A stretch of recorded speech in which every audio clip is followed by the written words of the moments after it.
Hey, what's going on guys? Joe from JPRC. And we have another update on the Axial Bomber Build here. And I promise, this is going to be the last update. The reason for these updates is because I have some last minute changes that I put into the car. And I have to show you guys before I take it out to run it tomorrow. Because I wanted to make this into a King of Hammer RC edition. In which they have like some high speed off-road action for the bomber. At the same time, they have like some very slow rock crawling actions. Now, with the stock motor in the Axial Bomber, it is impossible to go fast, even if you put a 3S LiPo in there. I mean, it is very slow. I mean, it's great for crawling, but speed-wise, it is very slow. So, to solve that problem, I picked up a Tekin ROC 412. 3100 kV sensor motor. Now this is the motor that I was told on the Axial group on Facebook. It's gonna give you the super low end torque and yet will get up the speed up to a level that is actually good for bashing.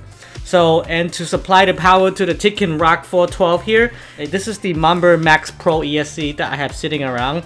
So with that coupled on a 3-cell LiPo, I'll be able to crawl with a very low speed. At the same time, I can do some high-speed actions.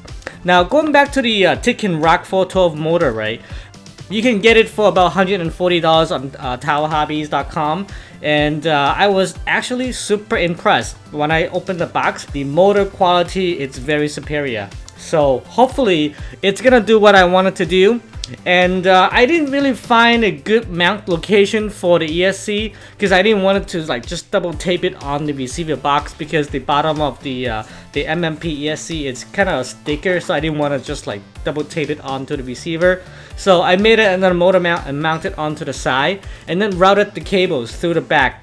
And then also the sensor cable through the front. I mean, it's not the greatest cabling job, but so far, it works for what I wanted to do. And I just want to show it to you guys, right? And then at the same time, I also have the STRC motor mount from the Axial Yeti. This is the motor mount that was provided to me by STRC. And this is a direct fit for the Axial Yeti, the Axial Score, as well as the Axial Bomber here. Installation was just about a couple of screws and direct fit, and I really didn't have any problem, installing it. It was a great fit for this application here. Now, the motor mount has two applications to it. One, it's gonna cope with the added power because the stock motor mount is all plastic. With the added power in there, it's gonna start twisting very bad. And then the second purpose for the STRC motor mount is to improve the optimal cooling for the motor because this motor mount is all aluminum. And it's gonna help cool the motor by a whole lot more compared to a stock plastic motor mount. But I will find out, for you guys how well it works. And lastly, I was struggling to find a good mounting location for the rear radiator. And the radiator comes with the rear light buckets for the Axial Yeti. So I was able to find a way to mount the radiator onto the rear bucket lights, drill 2 holes onto the cage on both sides, and this will hold the rear light bucket securely into the cage while the radiator will be suspended from it. So I think it looks pretty good. Both the radiator and the bucket are just about 10 bucks on eBay. So you should definitely pick one up for your Axial Bomber here.